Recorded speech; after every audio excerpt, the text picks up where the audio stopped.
Really? Yeah, a lot of people after the fact, of course, particularly economists are good at predicting after the fact. So they explain everything that happened.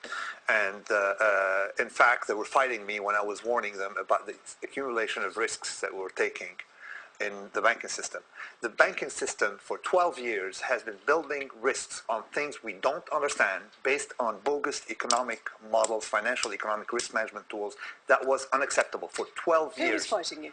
Sorry? Who was fighting you? Economists. Mostly financial economists. Oh no, we can manage risk, we have good theories. Mostly bank risk managers, mostly quantitative analysts. They were going in and explaining, oh, we understand this guy is outrageous, he thinks in hyperboles. It was not hyperboles. Look what's happening, okay? These people, we were in a plane flown by pilots who didn't know what's going on. Eventually that plane would crash.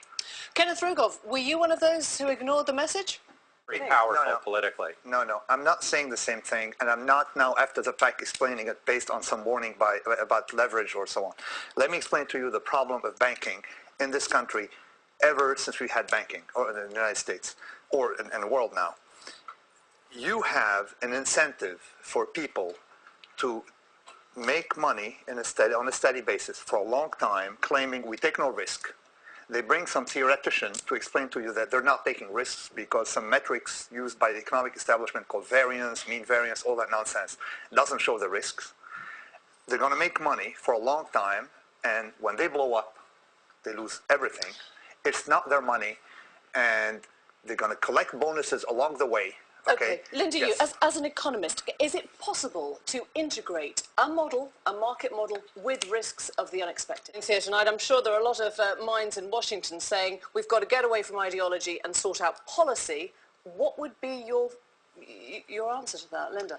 I think we do need to have a coordinated response, because the truth is financial markets, institutions and banks cross borders. So because isn't the trouble that you can't ever see the unpredictable? Let me start from scratch.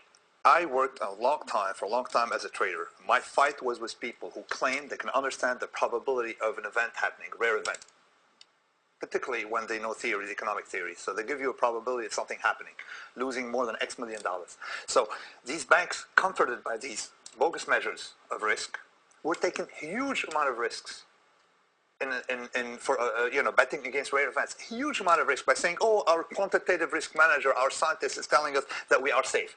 Same thing. My war was with Fannie Mae started, okay? When they said our scientists say that Mr. Taleb is not credible because, look at it, we have 15 PhDs who say there's no risk. Well, you can have 15 PhDs or 500 PhDs. You cannot make this an arrogant bet. In practice, what do you do now? If they're saying, you make sure into the G7 talks, what would you tell them? The first thing I would get immediately, I would suspend something called value at risk, quantitative measures of risk used by banks immediately. Okay, I would stop anyone from using methods called mean variance. They got a Nobel for it, by the way. Markowitz mean variance, all that nonsense for risk allocation. I would stop Fidelity Investments from disclosing something called risk of portfolio, quantitative measures of risk of portfolio, okay, to their clients who may not understand what it means, that it's a bogus measure. What we have here is a reliance on bogus measures that led us here. Okay. I am infuriated. And Kenneth Rogoff, as the chief to say. Nicholas Taleb, yes. Does this require a mindset change? To say the least. The thing I've been trying to convince people, particularly with the Black Swan and other writings that came with it, some academic writings, is that the paradigm these people use, including tie-wearing economists and Harvard professor and all these, they think that they want to start, they understand the world, all right, and they want us to take action based on their understanding of the world. I do the opposite. I wake up every morning knowing that I don't understand what's going on, okay? And that is the way we're going to have to operate. Our understanding of the world has proven to be extremely weak, all right? So let's learn to be more robust to human error, more robust to error. If you're making policy, yes. You might get that thrown back in your face. It's pretty hard. If Olivia, Yeah, I mean, I think one of the things about institutions behind markets is that laws always are behind markets because markets are innovative. And so you essentially have to build up institutions. But the problem is a lot of the policy decisions are based on the last crisis. So I think we do have to have a bit more forward-looking in terms of how to deal with what's likely to happen in the global economy. We can't know what we don't know, but there are some things that we might. was talking there of the luxuries, if you like, climate change, civil liberties. Do these now go out the window in the face of people losing their jobs and their homes? Nassim Nicholas.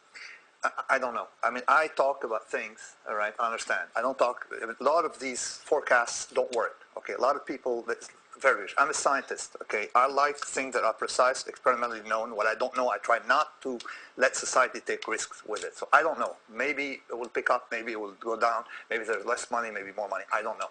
We have to learn today to face a world we don't understand, and it becomes very easy. If you know this is what I don't know, it becomes very easy to operate at an individual basis. Kenneth Rogoff, I guess the point, Ms. Taleb, ideologies at a stage of uncertainty often become more extreme. Do you think that's a position you're going to, whether it's the far right, the far left? I have no idea, but I'll tell you one thing. You tend to think that the crisis, all right, is in its middle or toward the end. I think we may be in the very beginning. Okay, so when we start making comparison, we have to throw out everything we know out the window. Number one, the people who are running the place, Bernanke and Paulson, all right, were partly the cause of this crisis. They're the ones who allowed this built up a huge thing. So I think that we're going to have a change of scenery. And my opinion, from what I see, when I see the hedge funds still having to deleverage and unwind, the crisis may not even have started yet. We have to take that into account. I hope I'm wrong. Every morning I wake up telling myself, I hope I'm wrong. I may not be wrong. I hope you are too. On that apocalyptic note, we shall end. Thank you all very much indeed. Thank you. In a moment, Newsnight Review, but first a couple